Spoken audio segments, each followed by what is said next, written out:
Now here we go. This is my second time attempting this video today.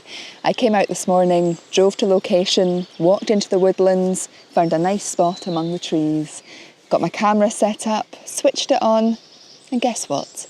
No memory card. To say my heart sunk was an understatement. So anyway, it happens, we've all been there. I headed back home, had something to eat, spent a bit of time there, got the memory card and came back out again. So here we are, back on location, second time lucky. And today we're going to do a little bit of a question and answer session. Last week, when I was getting ready for bed, I suddenly just got this calling to create an Instagram post to ask you guys if you had any questions that you'd like to ask me. I've been thinking a little bit recently about how we can create a little bit more of a community feel here on YouTube and just a bit more of an interaction between us. And I guess Q&As to a certain degree is quite a nice way of doing that. If this works today, you guys like it and you have more questions you'd like to ask me, I appreciate not everybody has Instagram, so please write any in the comments if you'd like to. I may make this a relatively regular instalment. We'll see what happens.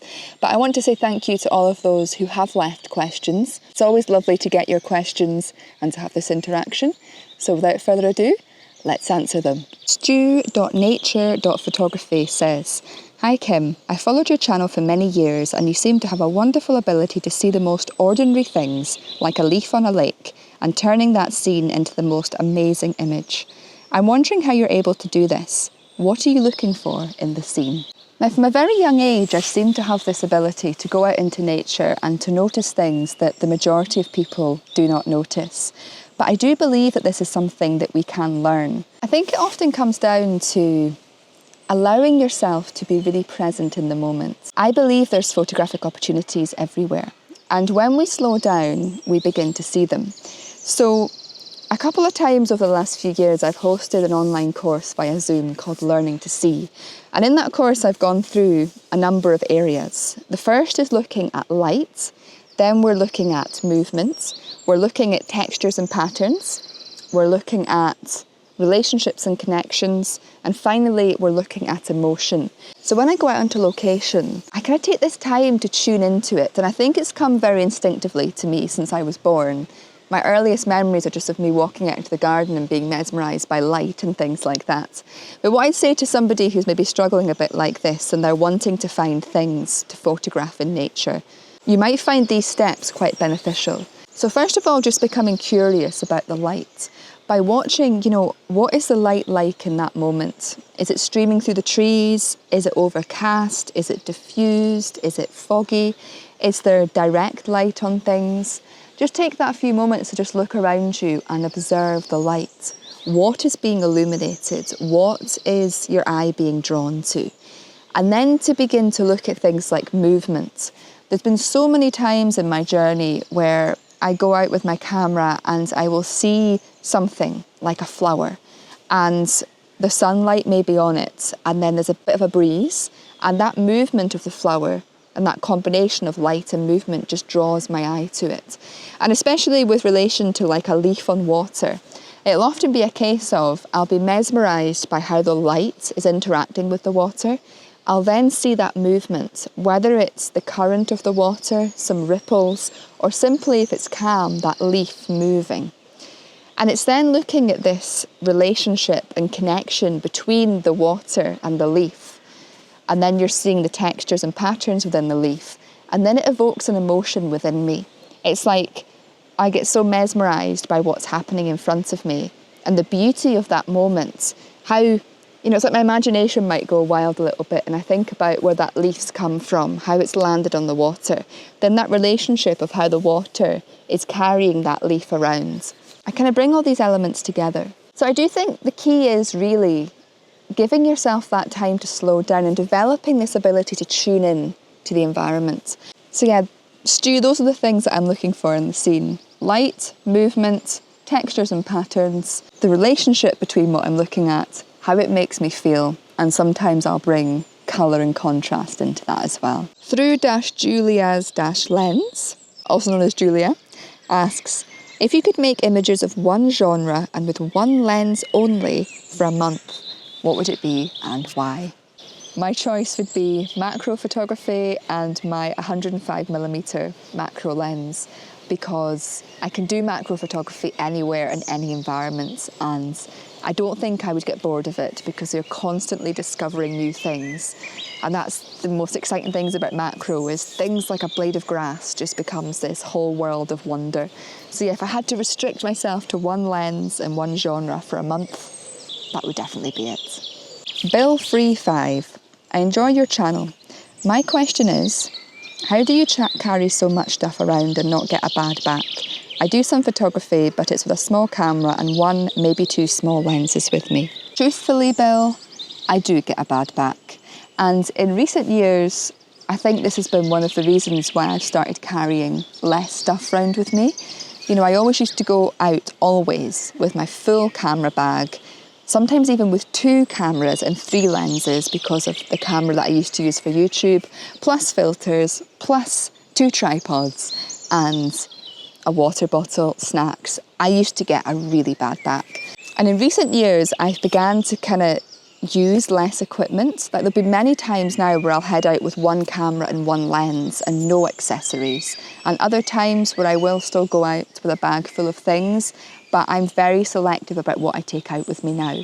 Something that's really annoyed me about camera bag companies is that they're often made so that the back of the bag is straight, and men tend to have straighter backs than women.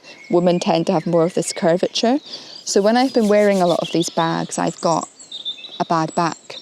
The Ajna backpack I used for many years used to give me a lot of pain around my upper back.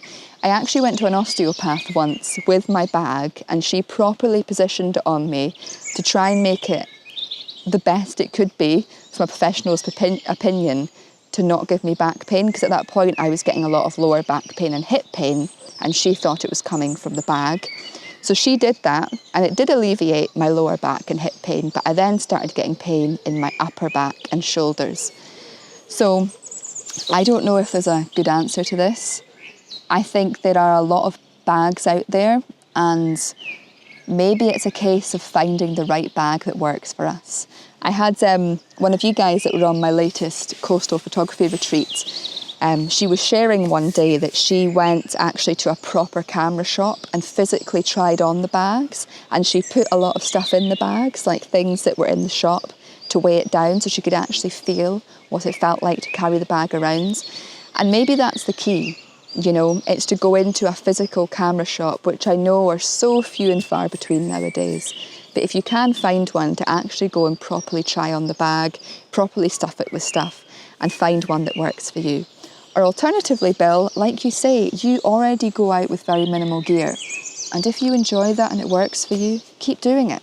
Like I say, I regularly go out now with just 1 camera and 1 lens. And sometimes it can limit me, but I still find things to photograph. I still enjoy the experience, and I guess our health, arguably, is more important than the photographs. Just because we see a lot of people going out with a lot of gear doesn't mean that we have to. We have to find out what works best for us. And that's something that I'm really passionate about, is helping people to find out what works best for them, because we're all different.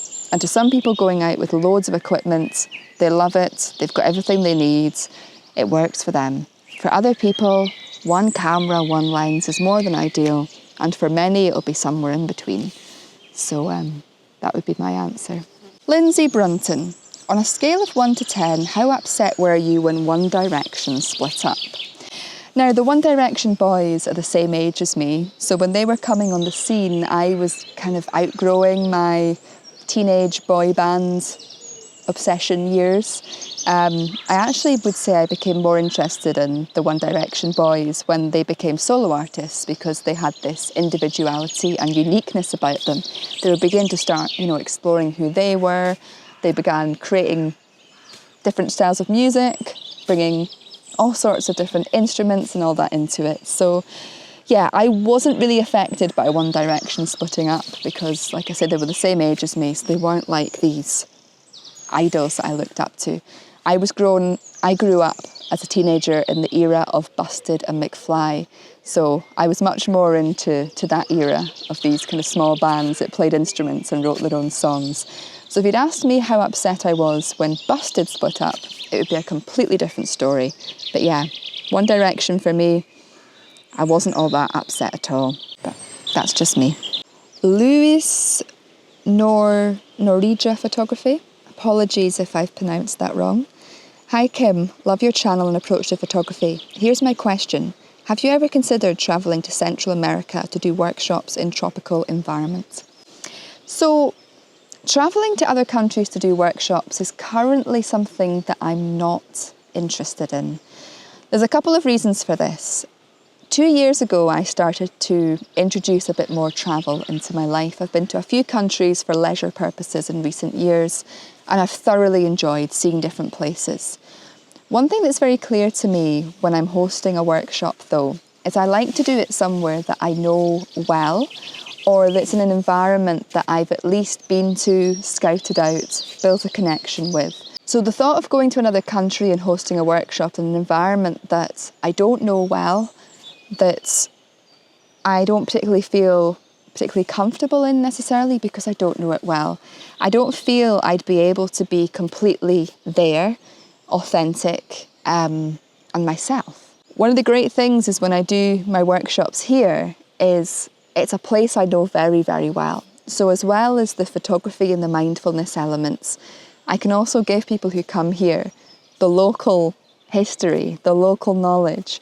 It just adds that extra thing to it. It's somewhere that I feel comfortable, like I say, I can be genuinely myself. When I travel, I find that I can get a little bit dysregulated, and I've only done long distance travel once. 2 years ago, I went to British Columbia in Canada for 2 weeks. The first 5 days I was there, I was very dysregulated and not very well at all.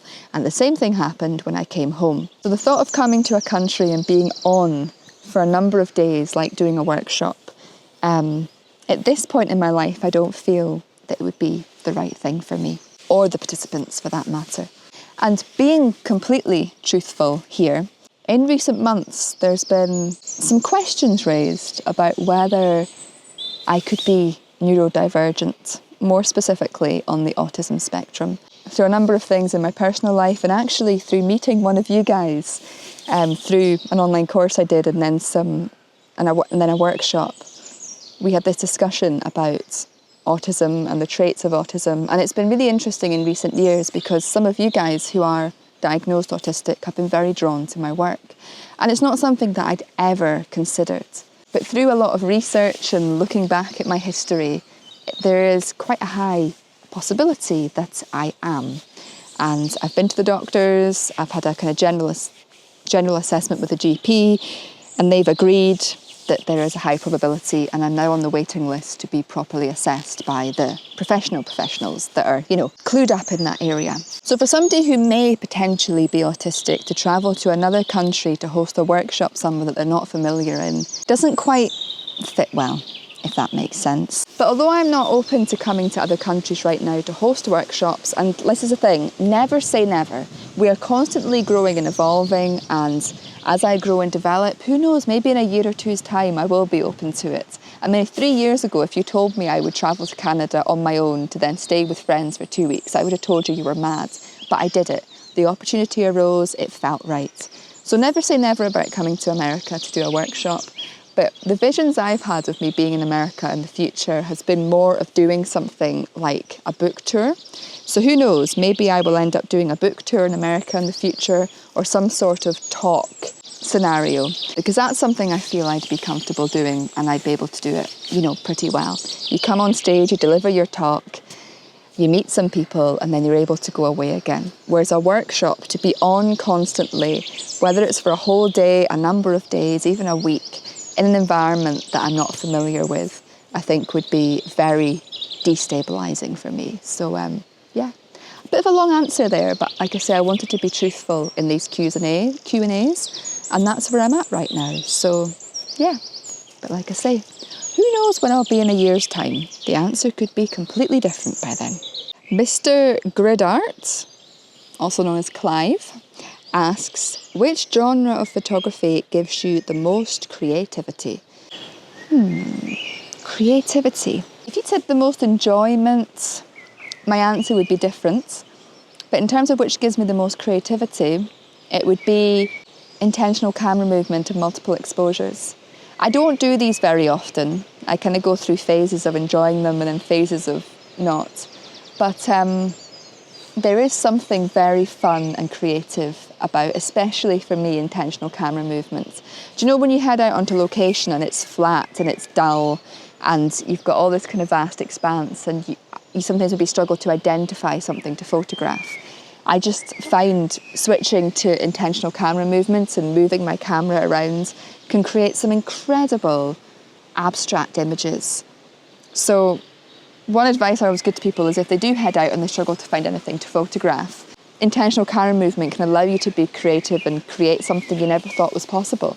It's not for everybody, but it's a very creative form of photography and the results can be amazing. You know, sometimes you can create images when you're doing ICM that look like watercolour paintings, sometimes pastel drawings, sometimes acrylic paint. Sometimes they can just look like a wash of colour. Sometimes they can look incredibly minimal. And sometimes just having like that slight blur of a subject with that motion can create this feeling of movement, even if something isn't moving. Like, the world of intentional camera movement is vast. There's so many different layers to it, so many different ways you can do it. And for that reason, I think that's probably the genre of photography that would bring me the most creativity. Broker Norge Photography asks, there's a question of how does one convert photography outputs into products and these products into an income stream? i.e., what is your philosophy on being a one-person small business as an artist? And I know this isn't your focus area of your content. Also, I'm curious about your background with the Government of Scotland and producing content for state travel/marketing/tourism section of government. I recall you have done some work or product delivery for Government of Scotland. Love your channel and works. There's a few questions in here, but I feel like there's a lot of value or at least things to ponder that I may be able to help some of you with, and you as well, Croker, as you're asking this question. So the first one is, how does one convert photography outputs into products and these products into income streams? So I've not really got many products. I have one book called From Shooting to Creating, How Changing Your Language Can Transform Your Photography. The physical book sold all copies, so that's 400. Thank you so much if you ordered it. And there's the ebook that's still available on the website, and I may print more books in the future. So that was a case of me being very inspired by something that had happened or that I'd heard and then pondered for a while. And I just kept having this idea of writing this book, and I did it. I didn't know, what would come of it, if anything, but I felt called to do it and I created it. In the past, I've made a calendar which sold quite well. I've not done another one since, but at the time I really enjoyed making that. I create more services and products, although I am in the process of writing an ebook. But I think the more interesting thing here is, what is your philosophy on being a one-person small business as an artist? And for me, it's always about, if you get the calling to create something and it doesn't go away, create it. Even if it seems a bit like a niche topic or a bit unusual. I think we often come up with ideas and we want to do things, but then we can get stuck in our head of like, is anybody going to buy this? Will anybody be interested in it? But I think as an artist, all we really want to do as a creative of any kind is to create. So when you have this idea to create something, I think it's about just making that decision to create it. Forgetting about the outcome, just create what you feel called to create. And for everybody, that could be something different. But if you're passionate in a specific topic, a specific subject, a specific place, a specific genre, whatever it may be, and you have an idea for a project, just begin it. Do something every week to start working towards it and create it. And then once it's created, you can then decide how you then go on to share that with the world. And like I said, there's so many different ways you can do this. You can do it online, similar to what I do. You can do it in your local community. You can do it through groups. You know, every single person is different. I mean, I've tried so many things since I've started my photography work. Some things have completely flopped, other things have been relatively successful. You know, I think being a creative, until you've got to a stage, I think, where maybe you're really confident in your own work and you have some sort of way of understanding how you work and delivering that to the world, it can be hard to make a living out of it, but I am fully in the belief that we can all do what we love and earn a living from it if we really want to. So I think it's about getting really clear on, what do you want to create? What lights you up? Have you got a story to tell the world? Have you got an interest you'd like to share?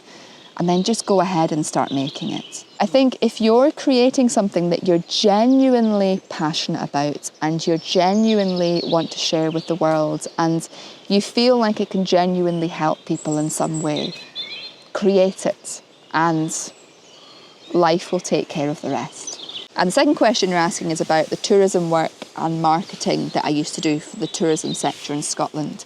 So this all came about because of my YouTube channel and through word of mouth. So I was able to get involved a number of years ago in the tourism industry briefly. It's not something I've been involved with for quite a few years now.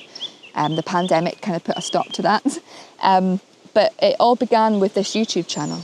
I was posting a lot of content around Scotland, and when I was uploading images of my local area onto Instagram, and at that time Facebook as well, I would always tag the local tourism groups. So for me it was Visit Moray Speyside, and for a while it was Visit Aberdeenshire. And I think the first ever tourism sort of job that I got was with Visit Aberdeenshire. And essentially it was that I got paid to make a YouTube video where I went around Aberdeenshire and I showed certain places. They created an itinerary for me and I shared it on YouTube. Now, it wasn't a well-paid job, but they did cover my accommodation, my food, my transport, and I got some money on top of that to create the video. This then led to some of the smaller sections of Visit Aberdeenshire. So some specific towns had their own tourism groups. They then got in touch with me to do specific videos about their actual town. And then in Moray, I think I reached out to them and we developed a bit of a relationship in terms of they knew me, I knew them. They invited me to speak at their tourism conference about creating content so that their tourism delegates could start making content for their social media channels. So I did a workshop on that at their conference. We then did a YouTube video together where I travelled around the area, filming the area. And then they liked what I was doing enough that they then contracted me to go around Moray and photograph a number of images for them. I think I said in a recent video it was 1,000 images. As I've been doing my ebook in recent weeks, I've come to realise that was an over-exaggeration. Apologies. It was 200 images I did for them. So it's kind of like three things happened actually. One was the YouTube channel gave me an audience, so they were interested in my reach. The second thing was I was consistently posting on social media and tagging them, so I was regularly coming up on their social media feeds. And that's something I was doing consistently for years before anything happened. This wasn't an overnight thing. And the third thing was I developed connections with the actual people who worked with these tourism boards. And obviously, when people know you and you're local, they're going to go to you instead of going and looking for other people. You know, they've not got time to be searching online for people. So they're going to go with people that they either already know or that are recommended to them. Then after I did that job for Moray Speyside, they recommended me to another tourism board in the Highlands in a part of Scotland called Easter Ross, and they then invited me up to do a video and some photography for them. They're always going to go with people that are either visible or people that they know. My biggest advice would be, because not everybody wants to be on a public platform like this, is to just create the images that you want to create, gather some sort of portfolio, keep doing it because you love it, and then begin to develop relationships with the people that work for these organisations. So, you know, make yourself known, go in and speak to them, let them know what you have to offer. But that is my biggest advice. If you're getting a calling to do something creative and you want to try and make a living out of it, just do what you love. share it with the world in whatever way you feel called to share it. And if you keep doing that consistently enough, and like I say, you're passionate about what you're doing, and what you're doing is helping people in some way, then eventually some rewards will come your way. Photo for Life 2, also known as Carl, asks, living in Sweden, seeing the nature of Scotland is soothing as there are so many trees here where I live and not many dramatic coastlines. What would you say is the best approach to liking my own neighbourhood more?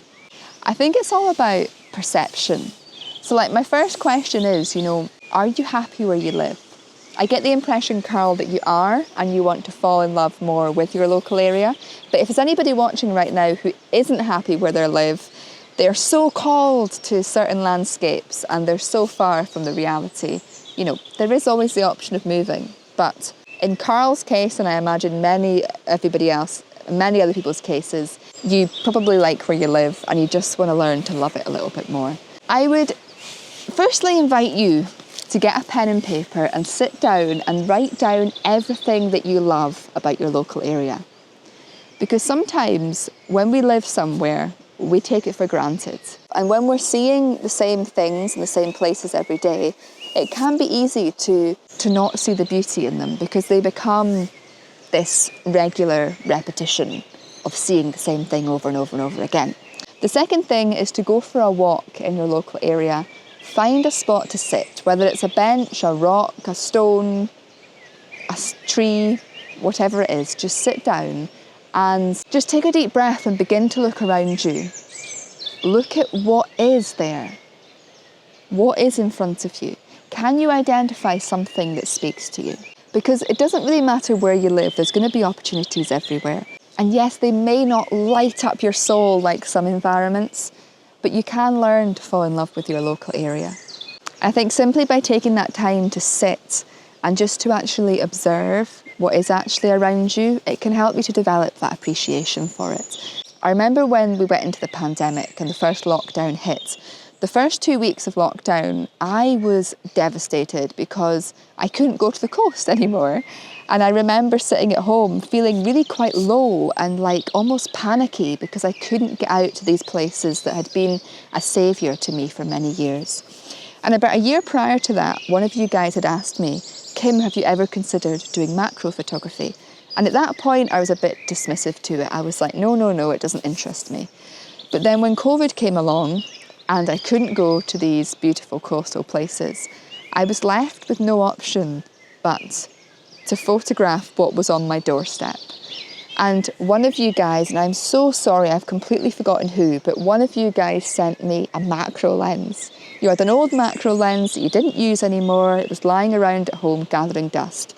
And you posted it to me. And I remember being so incredibly grateful at the time. And I still am, because it opened me up to this new world. And from that moment forward, I began my macro photography journey. At that time, I lived in a house that had a really small garden in the front that I'd potted a couple of plants in.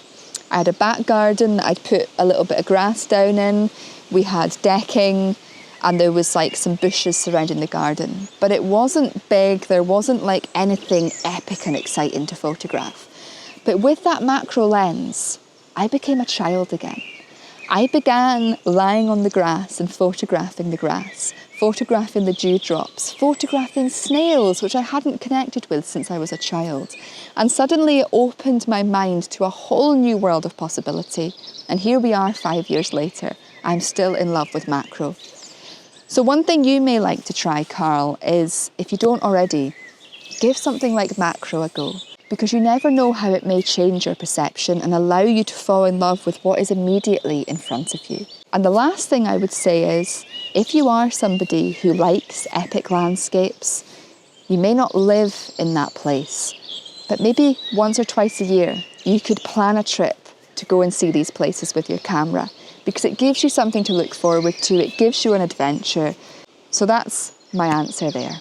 Andy_Sadie_girl, also known as Andy, asks, do you have any other interest or hobbies besides photography? Mostly what you see with me on this channel. is kind of what you get. As in, I love photography, I love making videos, I love being in nature. Even when I'm not out with my camera, one of my favourite things to do is just to go for a walk in nature. I'll regularly go and sit under a tree with a journal and I'll just write down ideas.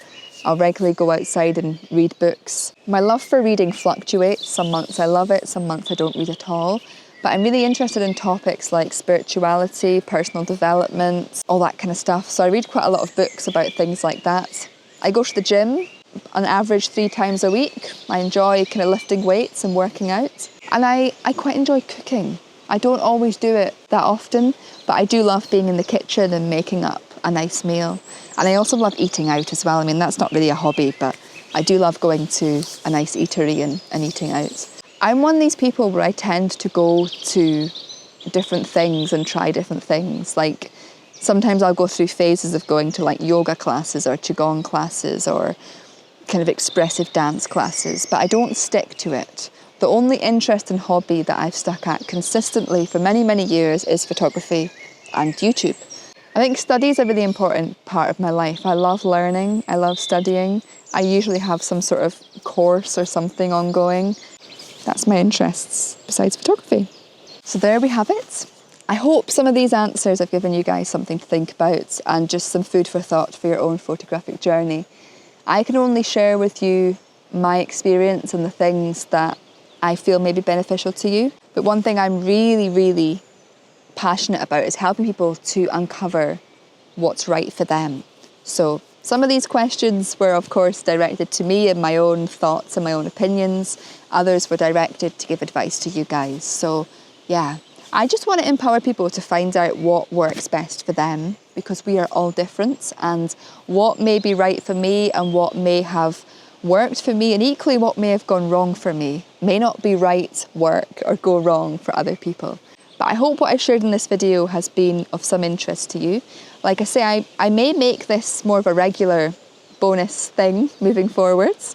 So if you do have any questions or things you'd like me to discuss with you, maybe specific topics that you'd like me to share, just write them in the comments and I will keep them handy for when I may do something like this again. As always, thank you so much for watching. I hope you're having a lovely week, and may the rest of your week be filled with blessings and creativity.